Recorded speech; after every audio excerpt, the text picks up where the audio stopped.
Go! О! Здравейте! Днеска сме решили да си направим пилешки, не крака, ами крилца. Та, необходимите им продукти ще бъдат морков, не морков, така, тук сме сложили вече приготвени, измити пилешки крилца. Така, аз ще ви демонстрирам как може да си ги обезкостите. Не обезкостите ми нарежете, но евентуално... Но евентуално и така. Но евентуално, ако си намерите директно нашлепкани, няма проблеми да си вземете и такива. Така, иначе това ще е сравнително остро, много трябва да внимавате. Така, това е изключително опасен процес. Слагате го крилценцето е така и ето тук правите хоп. Има едно нещо, не знам как се казва, и тази част пада, тази част няма ползване. Обръщате го от така на така, фащате, хоп, така, фащате наобратно, хоп, хоп, виждате ли колко е лесно? Всеки може да го направи това нещо. Така, имаме второ, ще демонстрираме, правиме хоп, това винаги пада много лесно, хоп,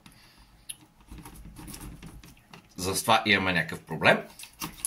Хоп, готово. Трябва да ви е хубав и остър ножа. И това са ни вече пилешките крилценца. Слагаме ги при другите. Така, тия ги фърляме в бутулка. Не го оцелваме почти. Така, пилешки крилценца. Абе, много жега, бе. Не, верно, страшно много се изпотих. Така. Сега спира малко колечка.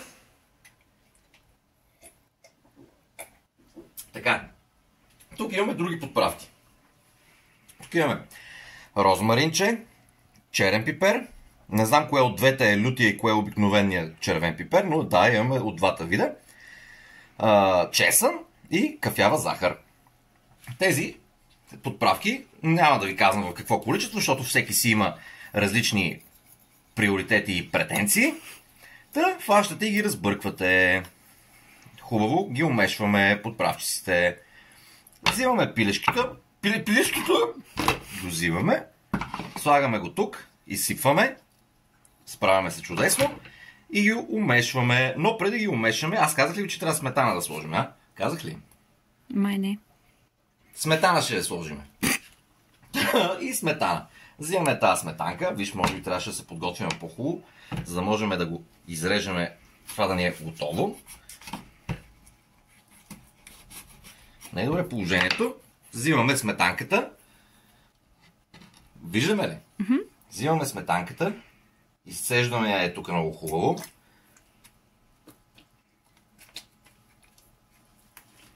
Така. Може би една сметанка ще ни стигне. Аз бях купил две. Само си дахме парите на вятъра. Така, добре, една сметанка слагаме. И объркваме пилешкото крака.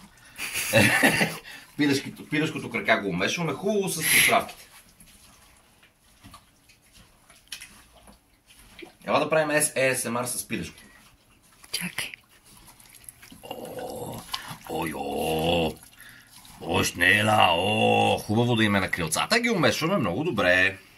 Кое тая чучка? Кое става, Мечо? Няма. Така, умешваме ги много добре с подправчиците. Така. И ги оставяме за колкото се може повече време в хладилник. Да се маринова. Ако имате 24 часа на разположение, 24 часа ще ги мариновате. Ако имате 30 минути, 30 минути. Аз в случая нямам абсолютно никакво време. Да приемаме, че... Не, сега, чакай сега. И ги слагате в хладилника да ги мариноваме. Хоп. Мариновахме ги. Връщаме след 24 часа. Здравейте! Така, нашите крилца вече са мариновани, колкото си поискате време, и е необходимо да имате нещо, с което да си бършите ръцете. Хоп! Ето така. И си бършаме ръцете. Това абсолютно не помага особено много, но както и да е. Така. Взимаме пликче за печене. Тази щуротийка, която ни падна в това, върви към пликченцето.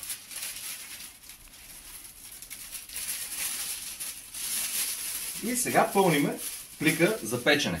По принцип, може да ги направите и без плик за печене, но аз реших да експериментирам, защото сме много екстравагантни, да го направим с плик за печене. Взимаме и почваме да го пълним. С сосче, с всичко.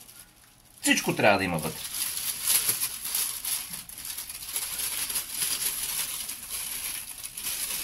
Не е добре положение. Така. Тук го спираме, за да напълним пликчето. Така. Ням. Да почвам ли да снимам пак? Не, че да си измия ръцете. Добре, хубав.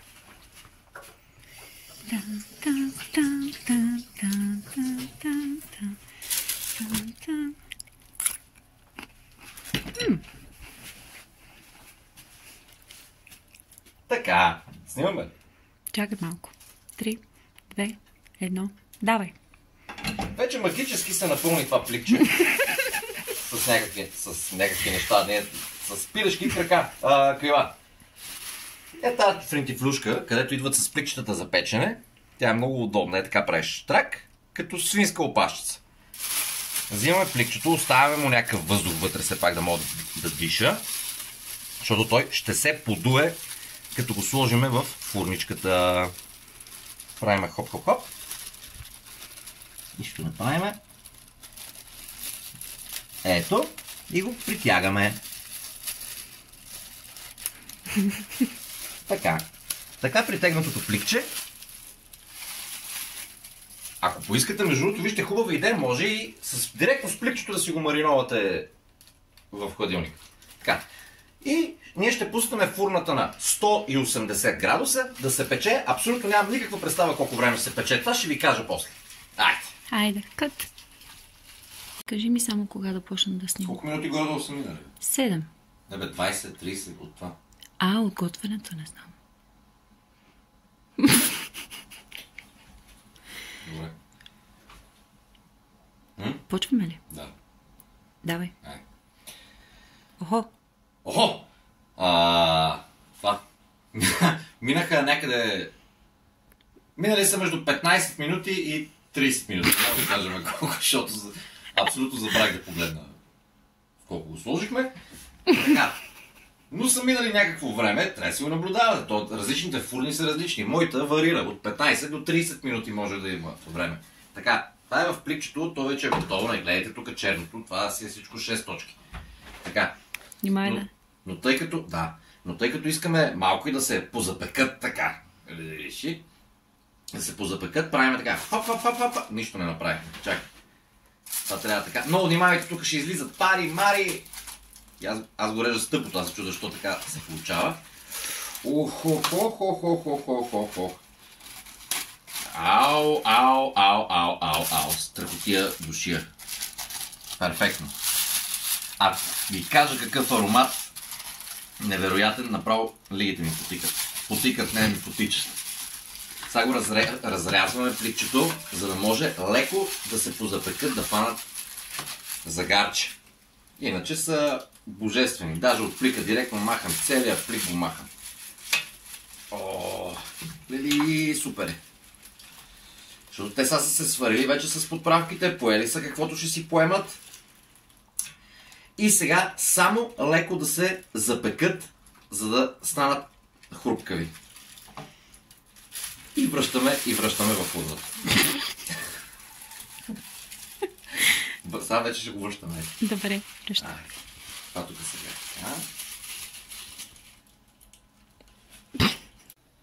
Хайде, кога почваме? Готово ли? Да. Така. Нашето пиленце е готово, след като го оставихме от плика, го държахме още 10 минути, за да се запече. На вкус, всичко е на вкус. Така, вадиме нашето пиленце. Погледнете. Тук за горялкото, това си е си хубави работи. Ням. И как църцорка. Се чули как църцорка? Страхотно. Така. Страхотно изглежда. Така. Нека да си гарнираме една чиния. Взимаме едно крилце. Вижте, това съм му забрал да му махна щуротийката. Нищо. Взимаме така. Тук има един косъм на чинията, това не се е видяло. Оп, едно е така още. Чакай да го направим. Така. Рязваме малко морков. За гарнировка. 2 парчета мандарин. 1 магданоз. И това е една страхотна чиния. Препоръчвам да си направите. Може и да го опитаме.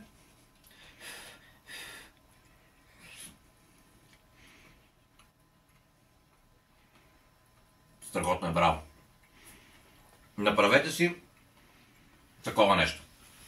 Супер е. Добре. Добре, бе.